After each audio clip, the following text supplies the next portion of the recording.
Il est 9h05 et je vais du coup laisser la parole à Jean-Christophe, si c'est bon pour toi. C'est parfait pour moi. Bonjour à tous.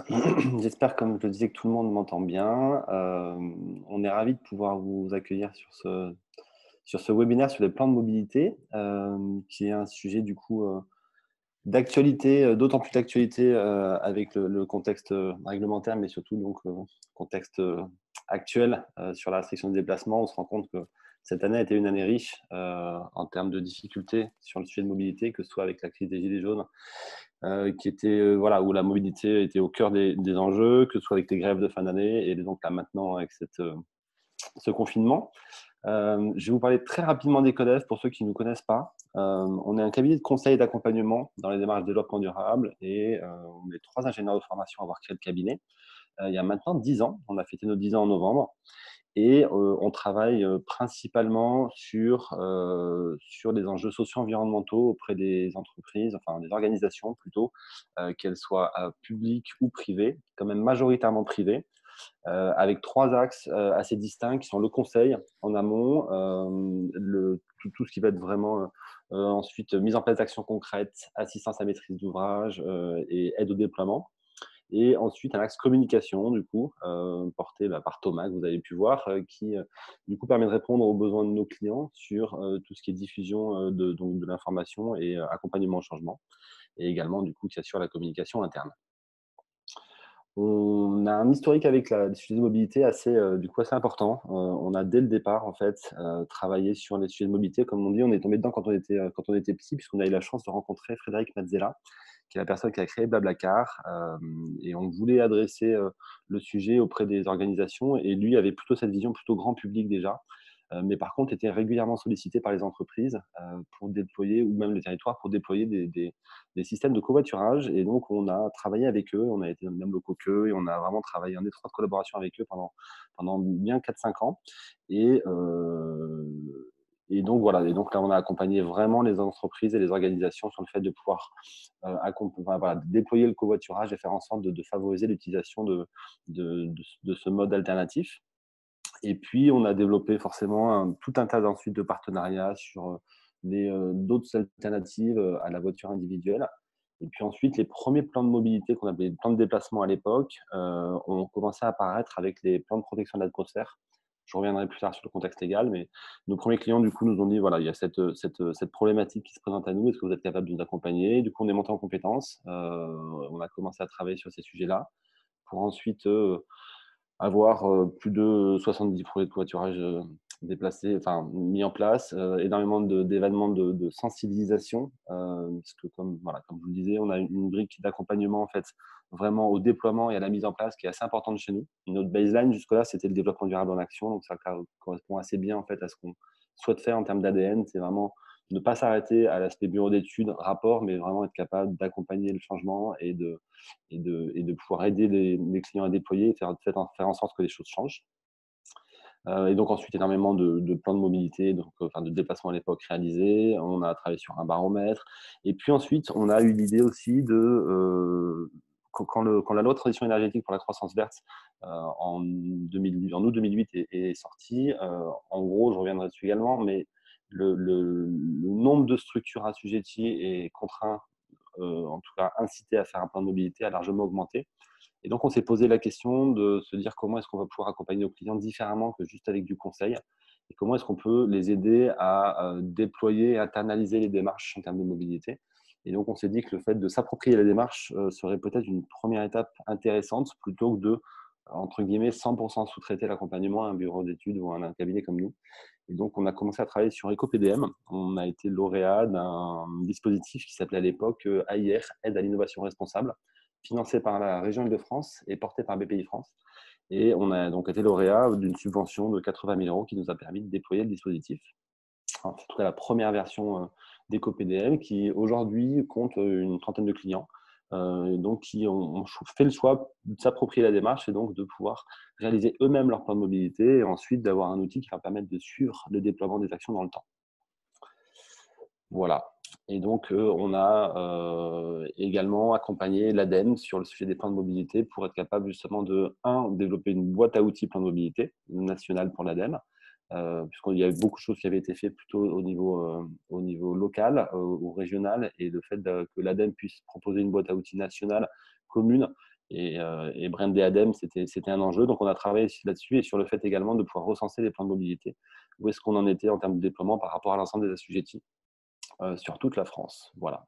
Et récemment, en septembre, on a lancé, avec l'un de mes associés, Timothée, qui porte ce sujet-là, un DoTank, qui est un écosystème sur le sujet de la mobilité qui vise vraiment à faire en sorte que l'ensemble des acteurs, qu'ils soient institutionnels, publics ou privés, qui travaillent sur les sujets de mobilité, puissent se mettre en contact, puisqu'on s'est rendu compte que c'était un vrai frein et assez souvent un souci, de façon à pouvoir mettre en mouvement justement certaines choses et de pouvoir avancer, faire avancer les sujets de mobilité. Voilà, et donc c'est voilà, d'outant qui se déploie maintenant depuis à peu près 6 mois, dans lequel vous allez pouvoir retrouver des entreprises, des startups, comme je vous disais, des institutionnels, à terme également des financeurs, etc., etc.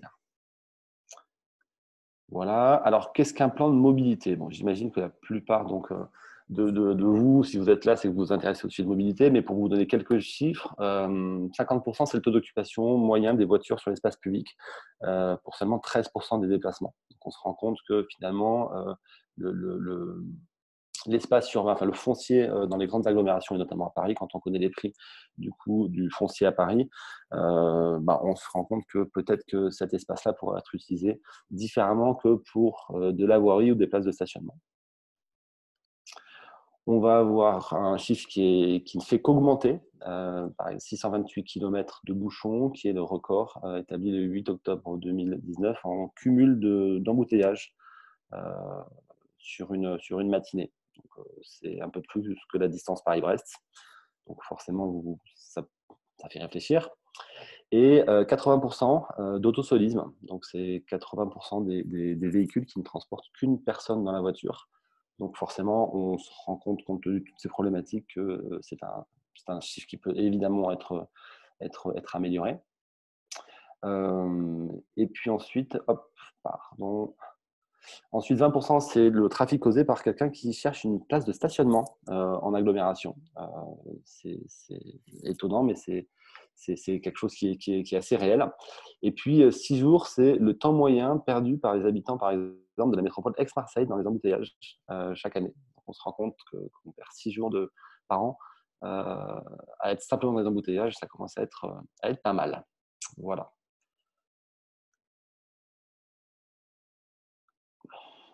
Alors, au niveau des trajets quotidiens, en Île-de-France sont réalisés à peu près 43 millions de déplacements tous les jours. On était, il y a 1 an et demi, à 41 millions. Donc voilà, ne serait-ce qu'en un peu plus d'un an, il y a plus de 2 millions de déplacements qui sont ajoutés. Donc c'est un chiffre qui est malheureusement en forte croissance.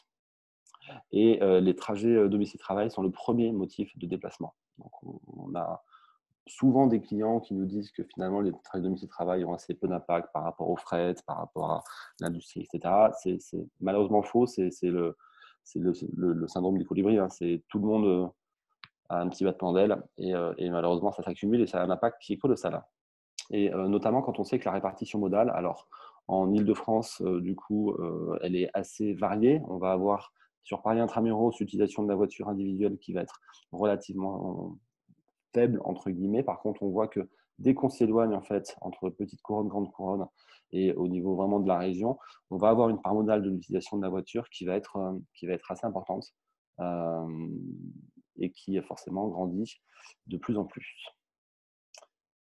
Hop, en termes de mobilité quotidienne, on a 46% des déplacements de moins de 5 km aujourd'hui qui sont réalisés en voiture. On parle souvent, nous, quand on travaille sur des études de mobilité, justement, sur la tranche 5 km, parce que c'est en général la distance de rupture pour le vélo. On va partir sur une distance un peu plus haute, entre de l'ordre de 8 à 10 km pour tout ce qui est vélo à assistance électrique, notamment. Mais c'est des déplacements qui, dans la majeure partie des cas, peuvent être réalisés à vélo pour n'importe qui, entre guillemets. On n'a pas besoin d'être un grand sportif pour réaliser 5 km à vélo. Les distances moyennes en France, on est sur 14,2 km de moyenne pour la distance domicile-travail, avec un temps de trajet qui est en moyenne de 4 minutes. Et en Île-de-France, il manque le petit logo en dessous là, mais en Île-de-France, c'est plutôt l'inverse, c'est-à-dire qu'on va parcourir moins de kilomètres, mais pour une durée plus longue. Donc on va être à 10 kilomètres pour 36 minutes à peu près. Et on se rend compte typiquement sur le graphe, sur les durées de déplacement, de la même manière que forcément les durées de déplacement se grandissent énormément en fait, au fur et à mesure qu'on s'éloigne de Paris intramuros, avec des déplacements qui sont souvent en étoile, hein, c'est-à-dire de la banlieue vers Paris. En termes d'impact environnemental, 30% des émissions de GES sont générées par le secteur des transports, et 70% de ces émissions sont dues aux déplacements quotidiens.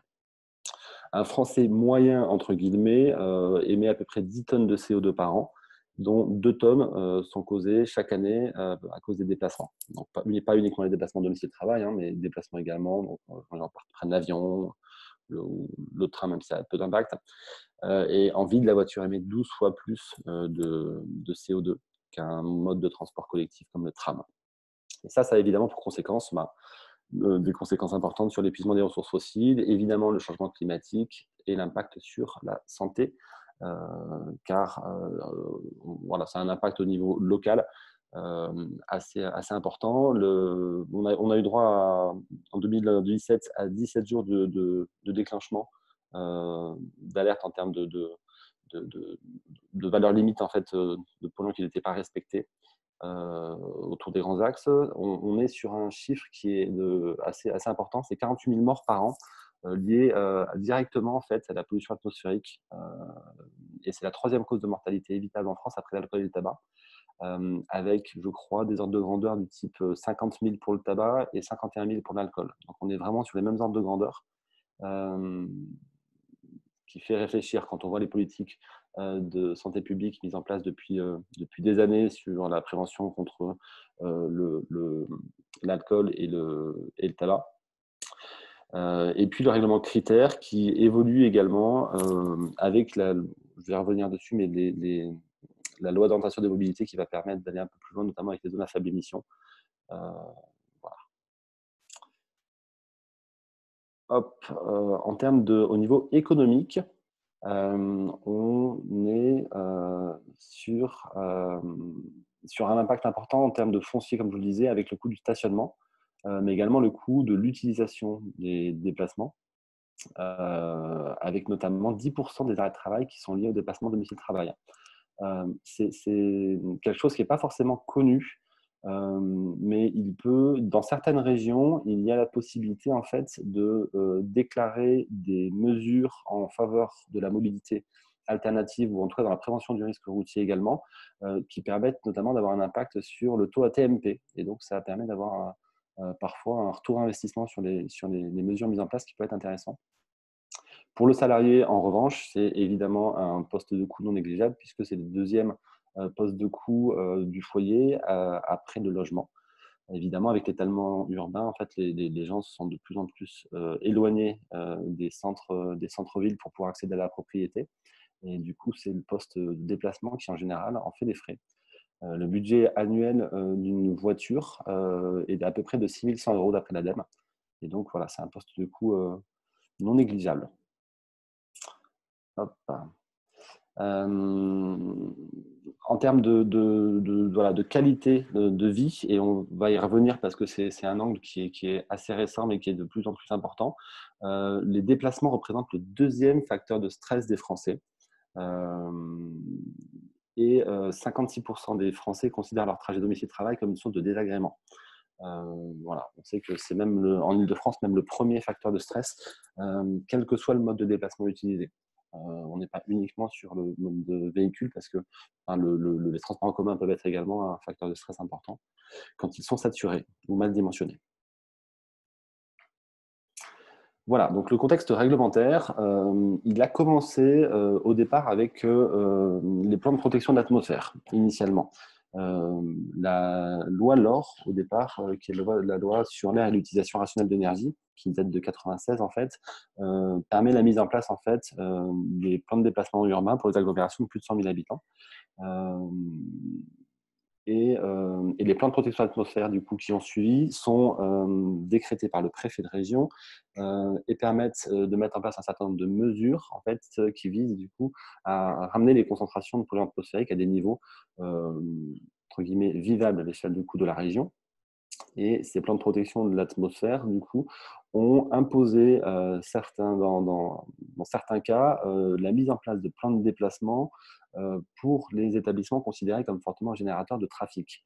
Et ces établissements considérés comme fortement générateurs de trafic étaient liés à des seuils qui dépendaient des régions. Du coup, on était sur une formule un peu barbare en Île-de-France, qui était le nombre de collaborateurs déclarés sur le site multiplié par le taux moyen d'utilisation du véhicule sur l'agglomération. Et si ce produit était supérieur à 500, la structure était assujettie.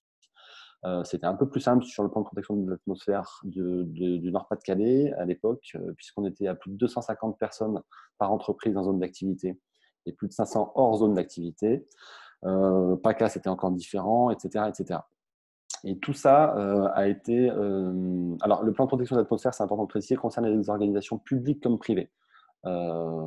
Et la loi de transition énergétique pour la croissance verte ne concerne que les entreprises.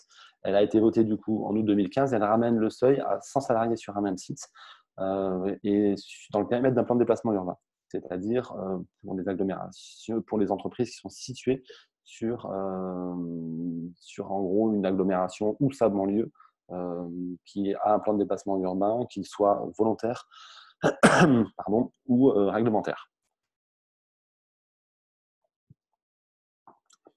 Voilà. Et récemment, la loi d'orientation des mobilités, donc, qui a été votée en fin d'année après avoir fait plusieurs allers-retours entre le Sénat et l'Assemblée, propose un certain nombre de mesures qui va permettre de favoriser la mobilité alternative, mais qui va surtout changer de paradigme en fait, la façon dont la mobilité doit être perçue dans l'organisation, puisqu'elle vient s'insérer en fait de manière obligatoire, au même titre que les accords sur la parité ou autres, dans les NAO, donc les négociations annuelles obligatoires pour toutes les entreprises donc de plus de 50 salariés.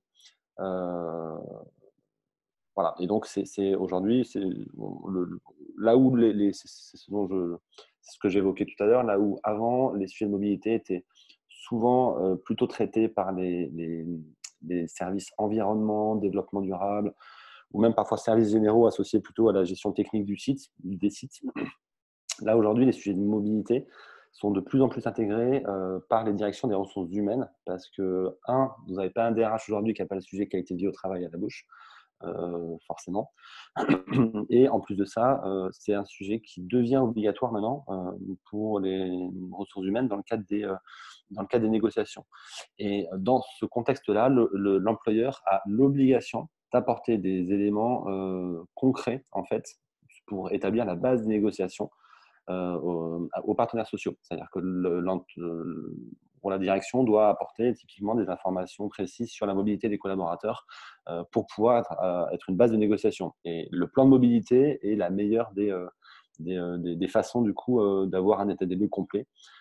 Sachant que ce qui est dit dans le texte, c'est qu'à défaut d'accord trouvé lors de CNAO, la structure a l'obligation de mettre en place un plan de mobilité.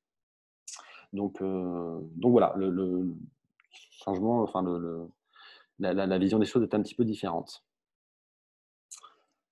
Hop. Thomas, je ne sais pas s'il y a des questions autres, hein, et je vois qu'il y en a qui sont, voilà, qu'il y a des choses au fur et à mesure, mais comme je n'ai pas forcément les écrans, n'hésitez pas à m'arrêter s'il y a des choses sur lesquelles on doit passer plus de temps. J'en profite, s'il y en a deux, donc Alice allait répondre, mais du coup on va les faire à l'oral, ça peut être intéressant pour tout le monde. On voulait juste avoir une petite précision sur l'obligation, sur le seuil des 50 ou des 100 salariés sur site. A priori, c'est pas forcément clair. Et également, si on parle de 50 ETP ou 50 salariés. Bonjour. Alors, je vais répondre à ces questions. Et il y en a une troisième d'ailleurs qui découle également. Sur le seuil de 50 ou de 100. Désormais, en fait, si vous voulez, l'article 51 de la LTECV qui imposait aux entreprises de plus de 100 salariés sur un même site de réaliser un plan de mobilité, cet article avait créé en fait l'article dans le Code des transports qui décrivait les plans de mobilité employeurs et ce qu'ils contenaient et ce qu'il fallait en faire. Cet article a été modifié. Désormais, en fait, l'obligation pour les sites de plus de 100 salariés n'existe plus. En revanche, la nouvelle obligation, c'est pour les sites de 50 salariés ou plus. Et donc, je me permets de répondre du coup à la question de Véronique. La loi parle bien de 50 salariés, elle ne parle pas de 50 ETP. Et donc, pour ces sites de plus de 50 salariés, vous êtes obligé, s'il y a une représentation syndicale, ce qui n'est pas toujours le cas dans les entreprises de plus de 50 salariés, mais s'il y a une représentation syndicale, alors vous êtes obligé d'adresser le sujet de la mobilité dans le volet QVT des négociations annuelles obligatoires. Voilà pour ces deux questions. Il y en avait une troisième de monsieur ou madame Béguet, je ne sais pas, sur le dépôt du plan auprès des autorités organisatrices. Donc aujourd'hui, je me permets de préciser, on ne parle plus d'AOT, mais plutôt d'AOM, donc Autorité organisatrice de la mobilité. Aujourd'hui, si vous avez, vous n'êtes plus obligé, comment dire, la seule obligation que vous avez pour déposer un plan de mobilité, c'est si jamais vous n'avez pas réussi à avoir un accord dans vos NAO sur la mobilité, alors dans ce cas-là, vous êtes obligé de réaliser un plan de mobilité qu'il faudra déposer auprès de l'AOM. Et je vois qu'il y a une nouvelle question, je me permets de rebondir et de saisir ce temps de questions-réponses. Pouvez-vous nous donner des explications plus concrètes sur la présentation qui doit être faite lors des NAO? Je vous invite, on a un webinaire, il me semble qu'il s'agit du 14 avril, Thomas, tu me diras si je me trompe, sur le sujet de la LOM et des NAO. Donc, je vous invite vraiment à vous y inscrire. On pourra aborder le sujet plus en détail. Je confirme du coup et on vous enverra dans le mail avec la présentation la date et le lien d'inscription sur ce webinaire autour de la LOM et des NAO. Ok, je pense que JC, du coup, tu peux reprendre la main. la main. Super, merci beaucoup Alice. Et c'est vrai qu'on ne s'est pas forcément présenté, mais donc moi Jean-Christophe, je suis cofondateur et directeur associé d'Ecodev et j'ai beaucoup traité des sujets de mobilité et je les porte depuis des années. Et Alice est notre responsable du pôle mobilité, donc c'est elle qui est vraiment qui porte notre expertise sur ces sujets-là. Alors, ensuite, donc la suite de la présentation, c'est de rentrer sur l'aspect un peu plus opérationnel sur qu'est-ce qu'un plan de mobilité. Et donc, c'est un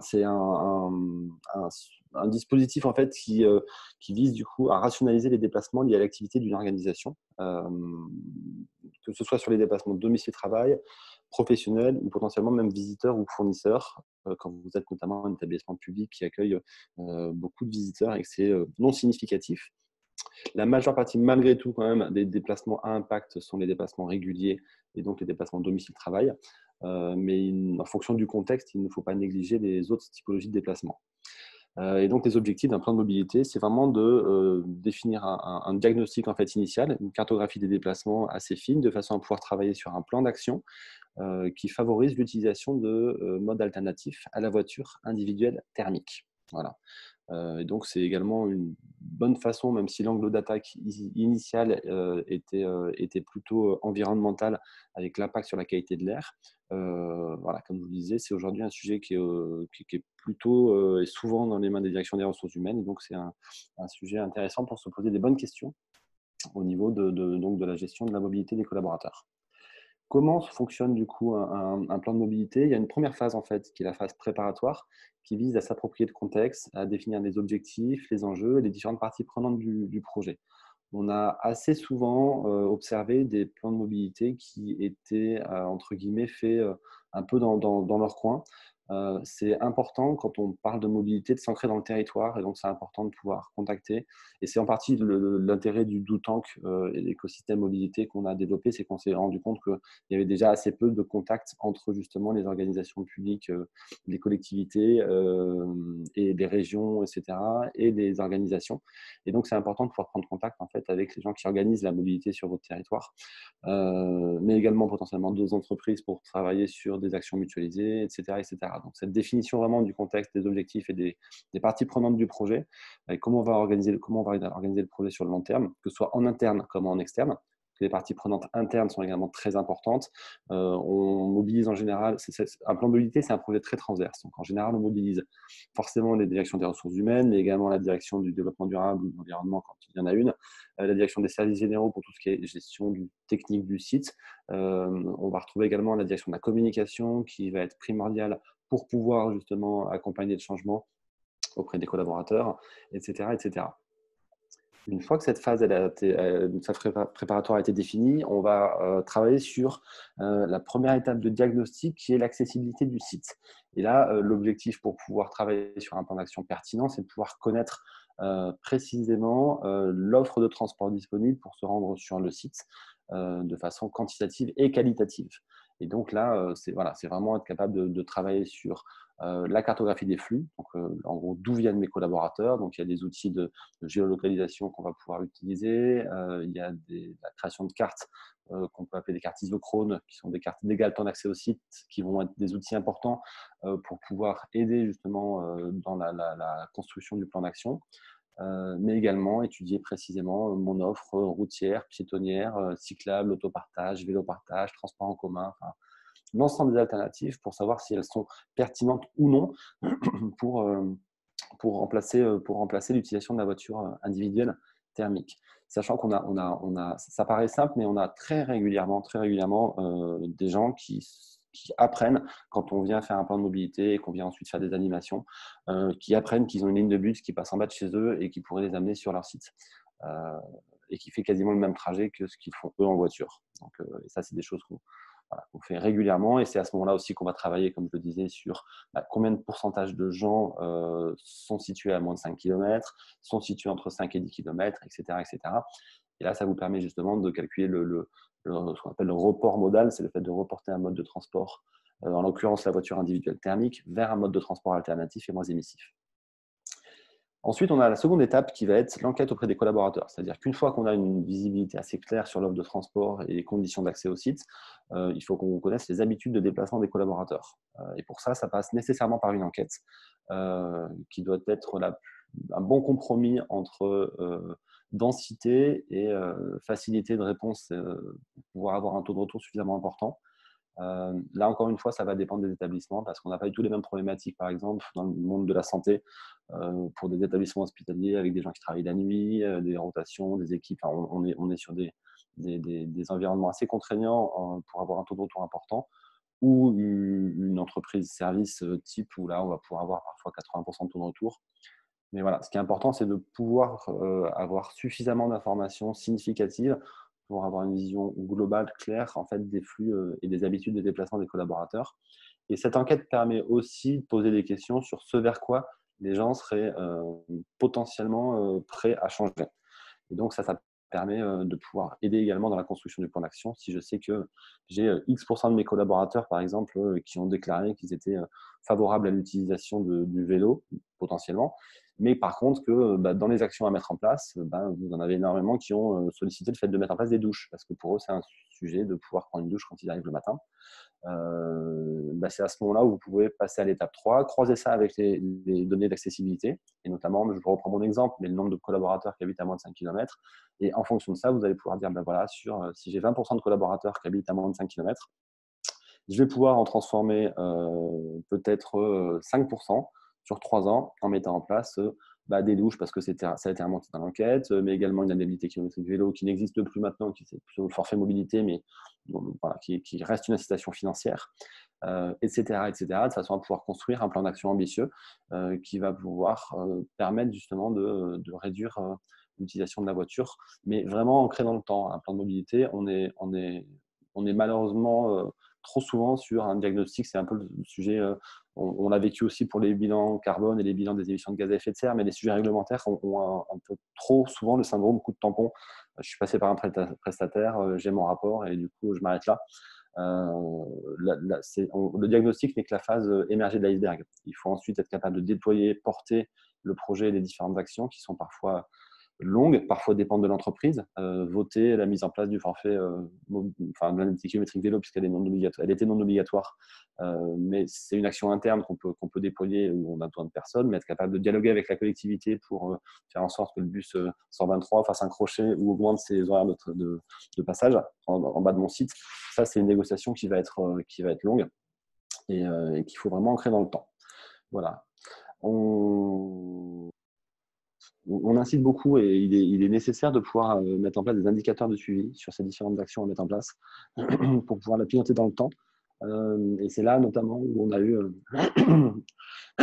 pardon, excusez-moi, on a eu du coup la vision d'éco-PDL qui permettent justement de suivre les actions et leur déploiement dans le temps. Hop. Alors, les facteurs clés de succès, je vais boire un coup parce que j'ai un chat dans la gorge.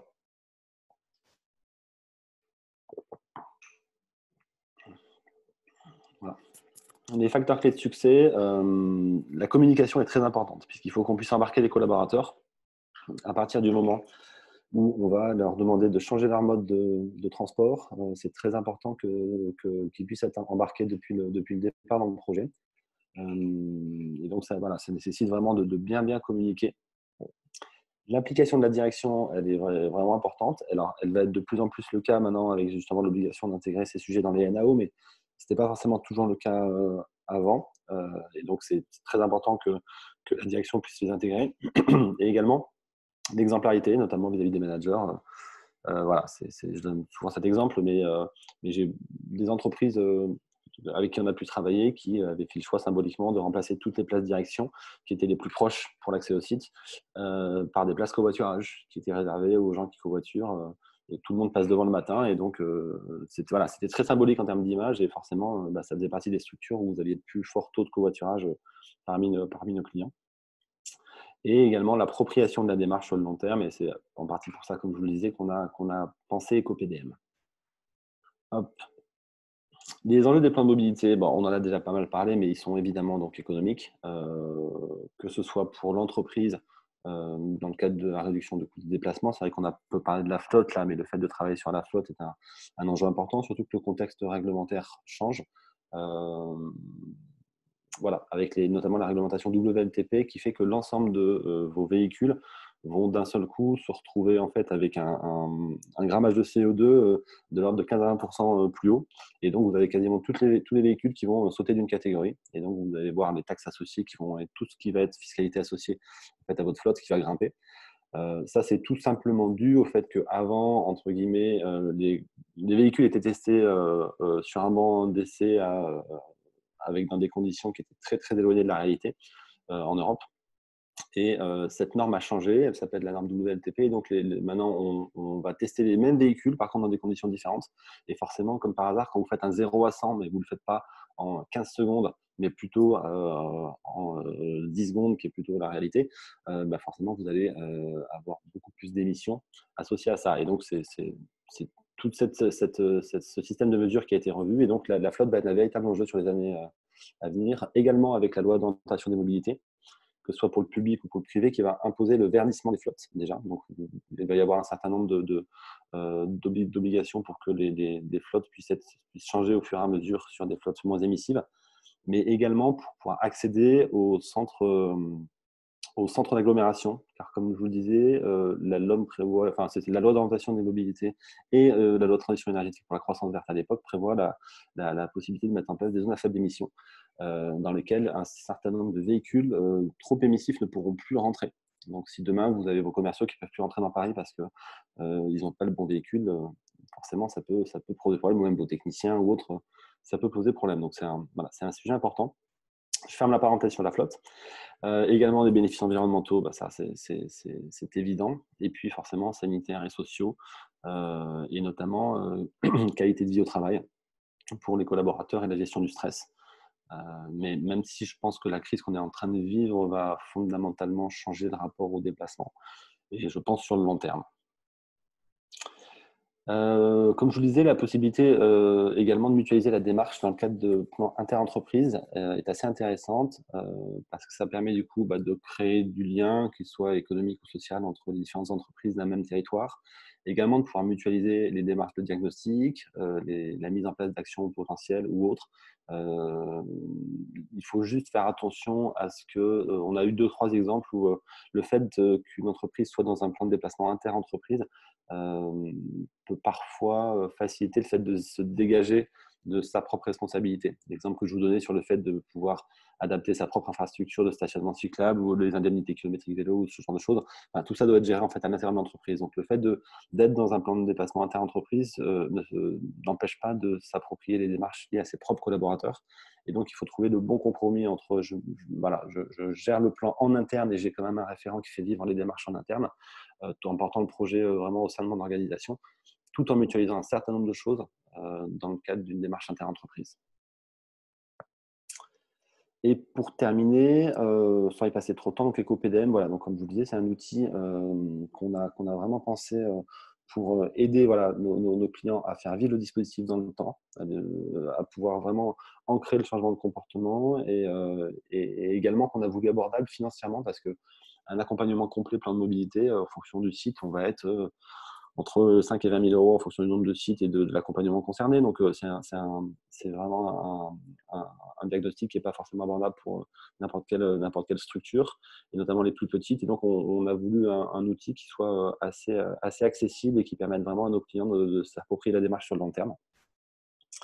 Et donc, répondre aux questions qui permettent vraiment de générer ensuite la partie suivi du plan d'action, générer des tableaux de bord, être capable de vraiment proposer une méthodologie. En fait, on a essayé de rentrer notre méthodologie de conseil en fait, dans l'outil, de façon à ce que le client ait juste en fait, à suivre les différentes étapes du plan de mobilité, répondre aux questions de façon à pouvoir ensuite travailler sur le plan d'action. Et donc, on va reprendre la même méthodologie en fait, comme je vous le disais, qui a été faite et qu'on utilise pour le conseil.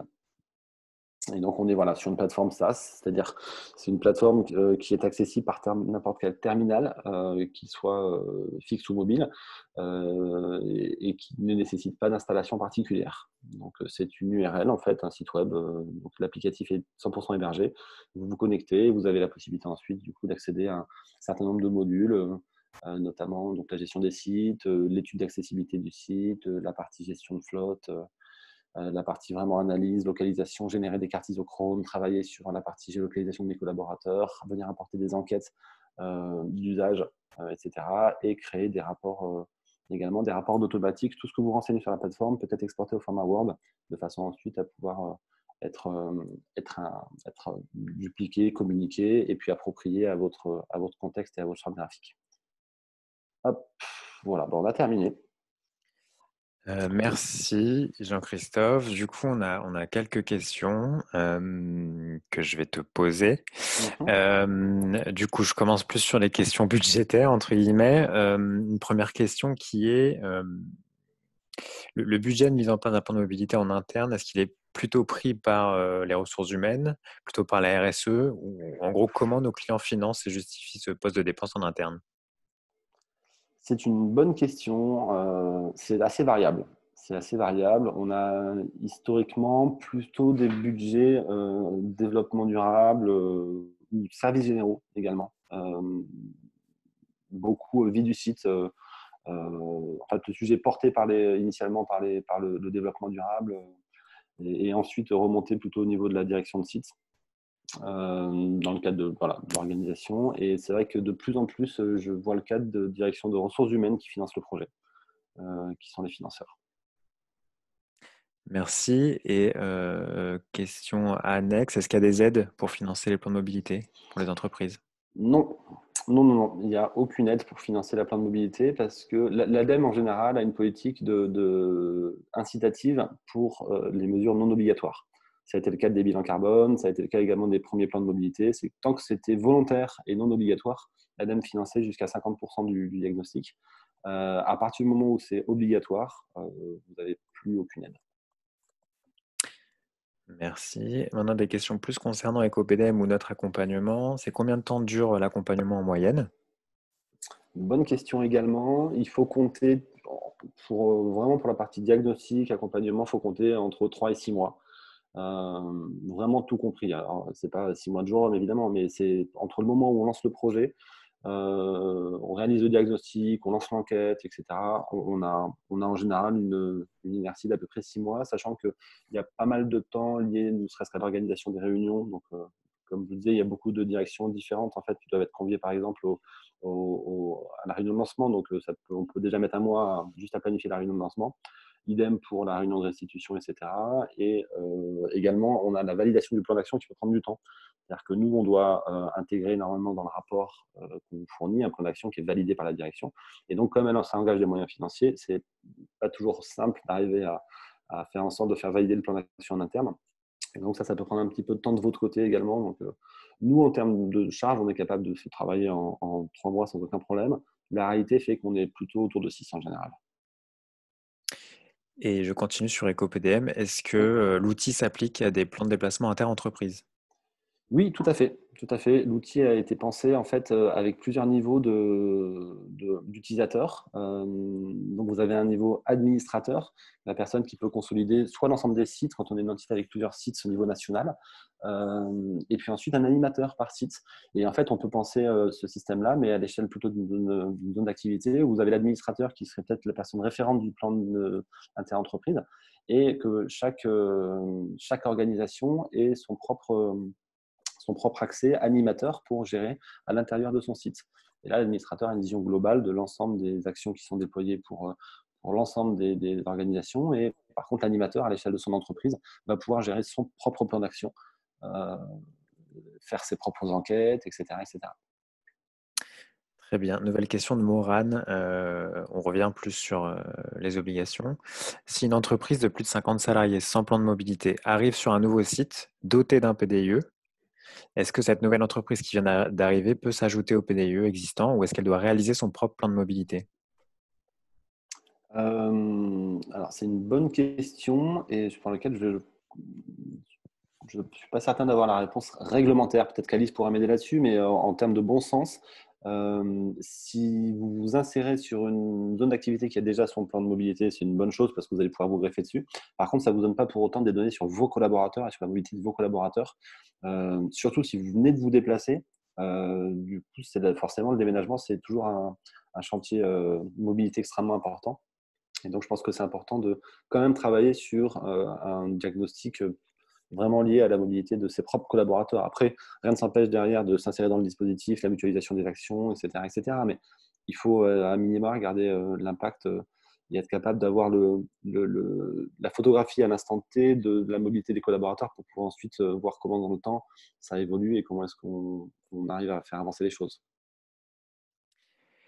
Question de Véronique. Si on est en dessous des seuils d'obligation, donc si on fait un plan de mobilité volontaire, entre guillemets, l'ADEME peut-elle financer pour les TPE, les PME par exemple? Bonne question. Je suis pas certain. Il faudrait demander en fait. Après, l'ADEME, dans certains cas, est assez décentralisé et les financements peuvent être assez différents en fonction des régions et des directions régionales de l'ADEME. Donc, je pense qu'il faut dans ce cas-là se renseigner plutôt auprès de votre correspondant ADEME régional. Euh, voilà, je sais qu'il y avait notamment pendant un moment sur Bordeaux certaines choses qui étaient faites. Mais c'est très local. Il n'y a pas vraiment de règles nationales là-dessus. Merci. Et la question de Marguerite auquel Alice a répondu, donc je vais dire tout, la réponse de Alice. Y a-t-il une fréquence définie pour l'actualisation du diagnostic? Et donc Alice a répondu, la plupart des AOM demandent une actualisation du plan de mobilité tous les ans, mais il faut se rapprocher de votre AOM pour connaître les détails. Voilà. Sachant que dans le cadre des NAO, les données doivent être normalement, à part accord spécifique lié à l'entreprise, mais les NAO sont conduits tous les ans. Donc, c'est-à-dire il faudra fournir de toute façon des données mises à jour, que ce soit sur la partie usage, mais également sur la partie déploiement des actions ou autres, normalement tous les ans, pour mettre à jour vraiment, savoir voilà, année après année, qu'est-ce qui s'est passé, comment les choses ont évolué, etc. Merci. Donc, nouvelle question d'Alexandre. Est-ce que l'accompagnement continue dans la phase 3 de suivi des actions? Donc, on revient sur l'accompagnement. Alors oui, on peut. C'est pas ce que nos clients nous demandent systématiquement, mais on l'a fait assez régulièrement, notamment pour définir, accompagner, notamment dans la rédaction d'un cahier des charges pour déployer des actions, ce genre de choses. Donc il y a vraiment plusieurs choses. Il y a la partie assistance à maîtrise d'ouvrage où on peut aider nos clients à déployer des actions. Et ensuite, pour la partie plutôt suivi. Et là, on a aussi quelques clients que l'on accompagne sur la partie suivi où on va aider à animer les réunions. En fait, le fait d'avoir un intervenant extérieur qui vient à minima une fois par trimestre pour mettre tous les référents plans de mobilité ou tous les porteurs d'action autour de la table pour savoir où est-ce qu'on en est, qu'est-ce qui a avancé, qu'est-ce qui bloque, etc. Ça permet de garder la dynamique. Certains clients arrivent à le faire eux-mêmes sans notre aide. D'autres aiment bien le fait d'avoir un référent, une structure un peu référente qui les accompagne là-dessus. Merci. Alors, il n'y a plus de questions. S'il y en a qui ont quelques questions finales, n'hésitez pas à les mettre maintenant sur la conversation. Sinon, je vous rappelle qu'on va vous envoyer un mail avec la présentation d'aujourd'hui, également avec le programme des prochains webinaires autour de la mobilité, notamment celui sur la LOM qui aura lieu le 14 avril, auquel vous pouvez vous inscrire. Voilà, a priori, il n'y a pas d'autres questions. Je ne sais pas, Jean-Christophe, si tu veux dire un petit mot final ou si c'est bon pour toi. Non, merci à tous en tout cas d'avoir participé. N'hésitez pas, clairement, oui, si vous avez d'autres questions par la suite ou autre, ou si vous avez un besoin ou spécifique ou autre, on continue à avoir une activité évidemment à distance comme tout le monde, donc on peut se prévoir en fonction des contextes un coup de téléphone de qualification de façon à pouvoir discuter de votre contexte et voir si notre accompagnement peut être pertinent ou non. Mais en tout cas, on est à votre disposition. Eh bien, merci. Est-ce qu'on en profite? Il y a une toute dernière question, j'en profite, après on arrête. C'est est-ce qu'il y a des sanctions si on ne met pas en place le plan de mobilité? Alors, il y a pas, là, c'est une question qui est assez compliquée. Plutôt non, de manière générale. Après, pour aller dans le détail, le plan de protection de l'atmosphère prévoyait dans certaines régions des sanctions parce qu'ils avaient inscrit, le PPA avait été inscrit dans le code de l'environnement. Non-respect du code de l'environnement, c'était X euros d'amende et X euros par jour de retard. C'est assez peu mis en place, ça n'a jamais été appliqué de mémoire. La loi de transition énergétique pour la croissance verte prévoyait, elle, que l'entreprise qui ne respectait pas cette obligation ne pouvait plus bénéficier d'aide de l'ADEME. Et donc, c'était plus un manque à gagner qu'une vraie pénalité. Et par contre, dans le cadre des NAO, c'est différent. C'est que le fait de ne pas respecter les négociations annuelles peut entraîner, du coup, oui, une amende. Ou si vous n'intégrez pas des sujets ou autres, c'est quelque chose qui peut potentiellement amener à une amende. Merci. Ça sera le mot de la fin. Donc, je vous remercie aussi à tous et vous allez recevoir le mail très prochainement dans les heures à venir. Merci à tous. Merci Jean-Christophe. Merci Alice. Et à bientôt Merci à tous. tout le monde. Merci. Merci. Au revoir. Merci. Au revoir. Bon courage.